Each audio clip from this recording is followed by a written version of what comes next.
When I first started noticing the shift, I thought maybe it was just me. I had just turned 34.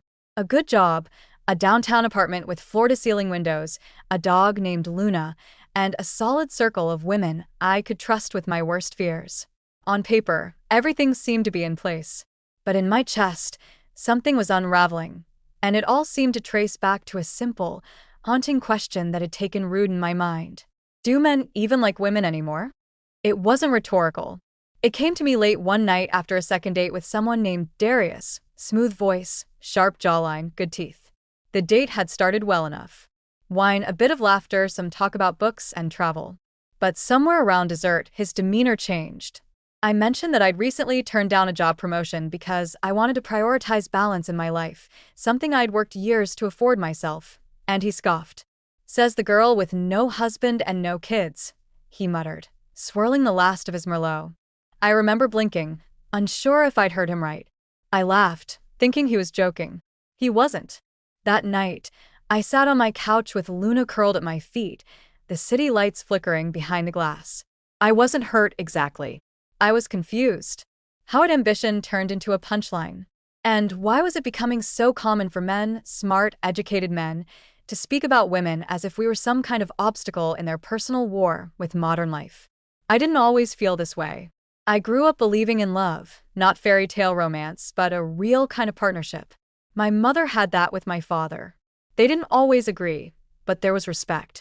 My mom was strong and warm, and my dad was protective but never controlling. I remember the way he used to reach for her hand when they crossed the street.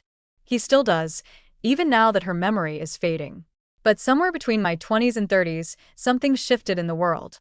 Somewhere between swipe culture and red pill podcasts, between hookup culture and motivational bros yelling about high value this and feminine that, something changed.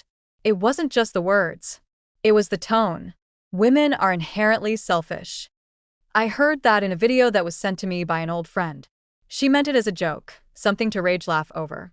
But the man in the video wasn't joking. His voice was calm, precise, like he was reading a grocery list.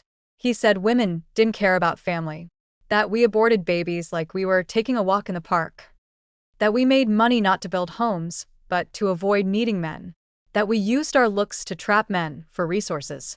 That we were incapable of true empathy. And that's when it really hit me. It wasn't that men didn't like women. It was that some of them had started to hate us. And they'd learned to cloak that hatred in big words and pseudo-wisdom. They'd found microphones and cameras. They'd built audiences. And suddenly, women weren't just navigating relationships. We were defending our humanity. It made me think about all the little moments that had quietly chipped away at me over the years. The guy who praised my body but winced when I brought up my dreams. The boyfriend who loved my confidence in private but told me to tone it down around his friends. The man who ghosted me after I wouldn't sleep with him on the third date. And the ones who stayed just long enough to say, "You're not like other girls," only to leave when I started acting too much like a person with needs. And still, part of me didn't want to believe it. I needed to talk to someone who might understand. So, I did what any woman in a quiet panic might do. I called the one person who'd always been unafraid to hold a mirror to me. My best friend, Shayla. "Girl," she said as soon as she picked up, voice thick with sleep. "It's midnight. What happened?" I hesitated. Then I asked, "Do you think men actually like women? Or are we just something they need to conquer?" There was a long silence on the other end. And then she whispered, "You really want to know what I think?" Shayla sighed the way only someone who's seen too much and slept too little could sigh. "I think," she said slowly, "a lot of men want women. They want our softness, our warmth, our bodies, our laughter, our praise. They want to be chosen by us. But love us? Respect us? Listen to us? I think fewer of them actually know how to do that or even care to try." I didn't speak. Just listened as her voice came through the receiver, like a slow drip from a leaky faucet in the middle of the night. She wasn't ranting. She wasn't angry. It was worse than that. She sounded tired. "You ever notice," Shayla continued, "that the moment a woman says she wants something, stability, support, protection, it's suddenly gold digging? But when a man demands submission, silence, beauty, no one bats an eye. Like we're all just supposed to accept those terms without negotiation." terms we never agreed to. I knew what she meant. There had been so many invisible rules I hadn't realized I was being measured by. Don't be too opinionated. Don't challenge him too much. Laugh at his jokes. Be feminine, but not weak. Smart, but not threatening. Ambitious, but only if it doesn't outshine his hustle. And above all, be grateful that he's even showing interest in the first place. Because according to the new gospel of relationships, I was running out of time. The clock had become a noose. Every year past 30 was another silent judgment. Men with graying beards and half-cooked philosophies were suddenly experts on my worth. They spoke in absolutes. No man wants a woman over 35. Your degree doesn't matter if you can't cook. You bring nothing to the table but expectations. And every time I tried to push back, even gently, it was met with the same cold shrug. It's just facts. Facts that never seemed to apply the other way around. I sat in the dark of my living room, Shayla still on the line, my hand idly stroking Luna's soft ears. I wanted to cry, not from heartbreak, but from fatigue. This wasn't about a man who didn't text back or a failed relationship. This was deeper, widening, like a crack running across the surface of something sacred. Celeste, Shayla said, breaking the silence, you want to know the worst part? I nodded, even though she couldn't see me. Tell me. I don't even think some of these men hate us out of malice. I think they're scared.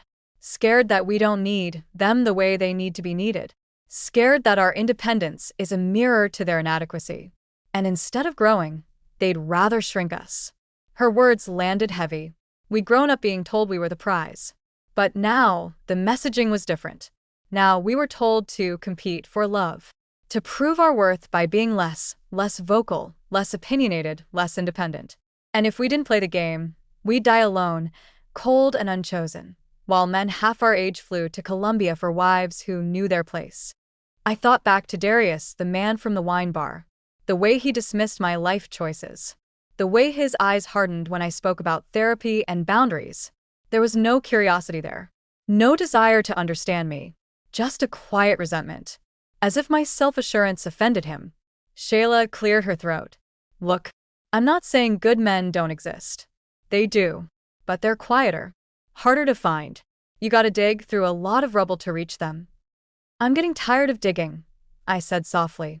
We hung up a little after 1 a.m.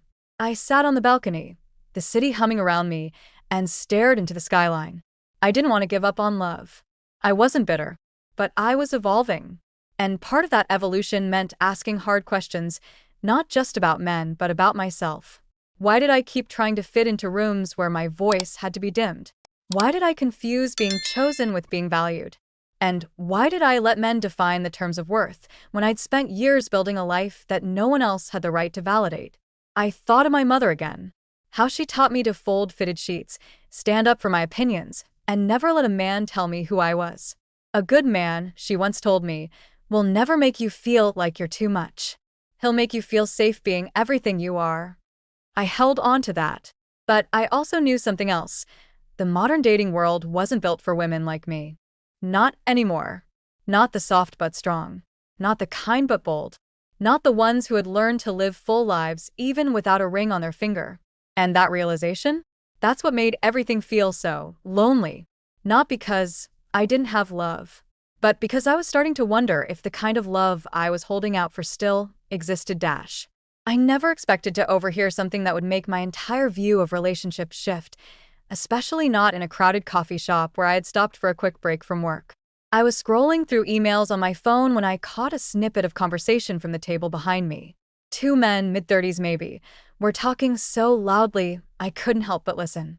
Man, one said, swirling his coffee, I don't want a woman. I want a wife. I paused, heart suddenly sharp and alert.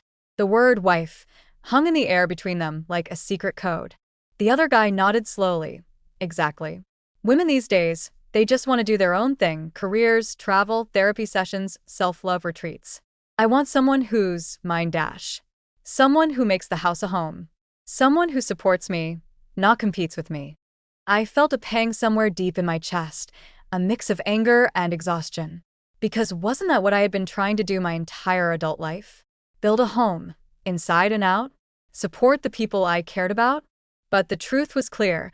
They weren't talking about me dash. Or any woman who looked like me, independent, opinionated, imperfect, but always authentic. I sat frozen, pretended to check my phone while my mind raced. They wanted a version of a woman that didn't really exist anymore, or maybe never had.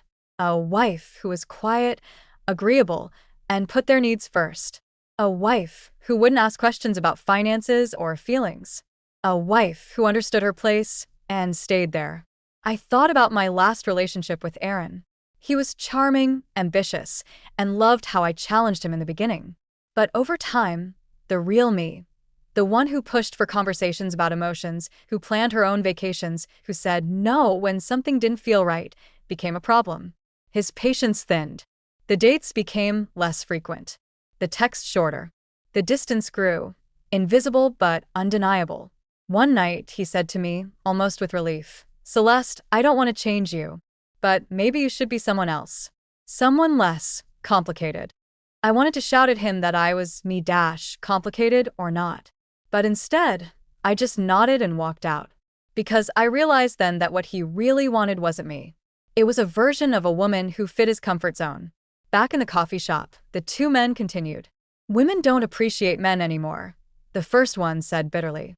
"They want equality, but then act surprised when we expect something back."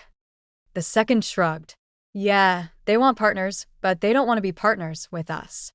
Their words stung because they held a kernel of truth, even if wrapped in frustration and bias. The world was changing fast. Women were told to break free from outdated roles, to be strong, independent, and self-sufficient. But some men hadn't caught up, or maybe they didn't want to. I realized that we were living in two different realities, struggling to understand each other. I thought about my friend Jasmine, who had recently ended things with her boyfriend. "He told me I was too much," Jasmine said over brunch a few weeks ago, like wanting to share my feelings was a crime. Like me having my own dreams threatened him. She looked tired, but fierce. I don't want to be less just to keep him comfortable. I admired her. We all wanted love, but not at the cost of losing ourselves. The wife they wanted was an illusion, a relic of a time when gender roles were clearer and expectations simpler. But real women, women like me, Shayla, Jasmine, we wanted to be seen, heard, valued for all our contradictions, strengths, and flaws.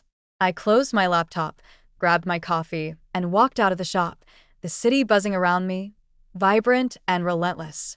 I wondered, as I looked at the faces rushing by, how many of us were still trying to fit into boxes that no longer made sense.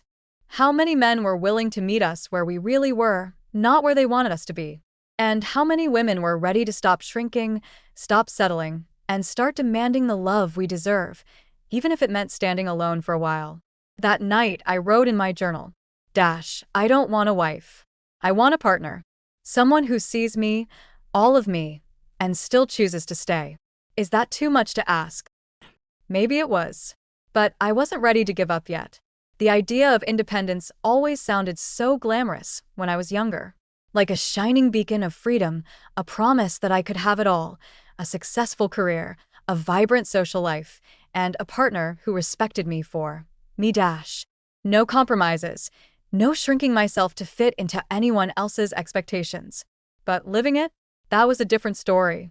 I sat at my small kitchen table on a Thursday evening, the city skyline glowing faintly outside my window, sipping on chamomile tea while my laptop screen blinked with unread emails. I was tired, the kind of tired that no amount of sleep could fix. The last few years of carving my path had come with unexpected costs. I was proud of my achievements, no doubt. I had climbed the ladder in my marketing firm, built a circle of supportive friends, traveled to places I had dreamed of. But with every success, there was a shadow I hadn't anticipated: loneliness. I remember my last serious relationship with Aaron like it was a faded photograph. We had started with so much promise. Late-night talks, spontaneous trips, endless laughter. But over time, the balance shifted. My drive to grow, to push boundaries, began to feel like a threat to him. "Why can't you just be content?" he asked one night after dinner. "Why do you always have to have an opinion? Can't you just relax?" That question haunted me. The implication that my ambition, my strong opinions, my very essence, were things to be tolerated, not celebrated. I tried to explain to him that my independence wasn't a rebellion against him or against love. It was part of who I was. I wanted a partner who could walk with me, not drag me back or watch me walk away. But it wasn't enough. That evening, I learned that sometimes love isn't enough when two people want different things. Aaron left quietly a few weeks later, the unspoken understanding that I would never fit into the box he needed me to be. Since then, I've heard from so many women who feel the same way. My friend Jasmine confided to me over wine one night. "I'm tired of hiding parts of myself just to make my boyfriend comfortable," she said, voice cracking. "I'm not going to dim my light, so he can shine brighter. If that means being alone, then so be it." Her words echoed my own fears and hopes. Independence had become a double-edged sword. On one side, it was empowering. The freedom to make decisions, to chase dreams, to be unapologetically myself. On the other side, it was isolating. I was no longer the easy woman, the quiet, agreeable, self-sacrificing version that some men seem to want. I found myself asking questions late at night. Is it possible to have it all? Can a woman truly be independent and still find a man who values her for all she is? Or have societal expectations created a rift too wide to cross? I started noticing patterns. Many men I met seemed uncomfortable with strong women. They wanted the idea of a partner who was supportive but not challenging. Someone who fit into their world neatly, not someone who expanded or questioned it. Dating apps were a minefield of mixed messages. Profiles that said looking for a confident, independent woman, but in messages complained when I shared my ambitions or opinions. I remember one date with a man named Kyle. He seemed perfect on paper, successful, kind, articulate. But after 2 weeks, when I started talking about a promotion I was pursuing, he said, "I just don't want a girlfriend who's too busy for me." I wanted to scream, "I'm not your girlfriend, Kyle. I'm a person with a life." But instead, I swallowed the frustration and walked away. The cost of independence was beginning to feel like a lonely road. And yet, I refused to lose myself. I began to redefine what I wanted from relationships. I stopped looking for the perfect guy and started looking for someone who respected my complexities. Someone who celebrated my strengths and held space for my vulnerabilities. I realized that attraction wasn't about fitting molds, it was about authenticity. Around this time, I met Marcus at a networking event. He was different, not perfect, but real. He listened more than he talked. He didn't shy away when I spoke about my challenges or ambitions. We didn't click immediately. Our conversations were slow, sometimes awkward. But gradually I felt seen. Not for a role I was playing, but for who I was: messy, ambitious, sometimes fragile, always evolving. Marcus challenged me in ways I didn't expect. He asked tough questions, pushed me to think deeper, but never tried to change me. It was refreshing and terrifying. I found myself hoping maybe men like Marcus existed. Men who wanted women, not just the idea of a wife. But I still wondered, quietly in the back of my mind, how many others were trapped in that old way of thinking? How many were afraid to embrace change, to accept a partnership built on equality rather than tradition? That night, I wrote in my journal, Independence isn't a barrier, it's a starting line. The challenge is finding the person willing to run alongside you, not behind or ahead." I was learning that love wasn't about fitting a script. It was about writing new stories, ones where both men and women could grow without losing themselves. I never realized how heavy the invisible weights were until I started paying attention. It was one thing to want independence, to seek a partner who accepted me fully. But it was another to realize that society, quietly, relentlessly, piled expectations onto both women and men that made that acceptance nearly impossible. After meeting Marcus, I thought maybe things would get easier. But old scripts don't fade overnight. The weekend after we met, we had dinner at a small bistro tucked away in the arts district. The lights were dim, the scent of fresh bread mingling with soft jazz in the background. I had dressed casually, in a way that felt like me. A comfortable blouse and jeans, hair pulled back. Marcus arrived on time, wearing a blazer that was a little rumpled, a warm smile on his face. We talked about everything and nothing: work frustrations, childhood memories, favorite books. But as the evening grew deeper, the conversation shifted toward relationships. I braced myself. I want to understand what you're really looking for, Marcus said, his eyes steady. What does a good partner mean to you? I took a deep breath, choosing my words carefully. To me, it means respect. Space to be myself without judgment. Support without control. Honesty and patience. He nodded, sipping his wine. Sounds ideal. I know, I smiled bitterly. But there's this pressure. From family, friends, even strangers. Expectations about how I should act, what I should want, how I should be dash. Marcus leaned back, curiosity softening his features. Like what? I hesitated. Was I ready to say it aloud? Like being quiet and agreeable. Not rocking the boat. Being the woman who supports but doesn't challenge. Who listens more than talks. He frowned slightly. That's so outdated. I thought so too, but it's still everywhere. My mom tells me, you need to soften, Celeste. Men want a woman who's easy to live with. I shook my head, frustration bubbling up. I don't want to be easy to live with. I want to be real, dash. Marcus was silent for a moment, then said, what about men? What do you think men are expected to be? The question surprised me. I hadn't thought about that much. I guess providers. Protectors. Strong and steady. But not too emotional. Not too vulnerable. Men are supposed to lead but also be quiet when needed. It's like we're both trapped in boxes, different boxes, but boxes all the same. He smiled softly. It's complicated.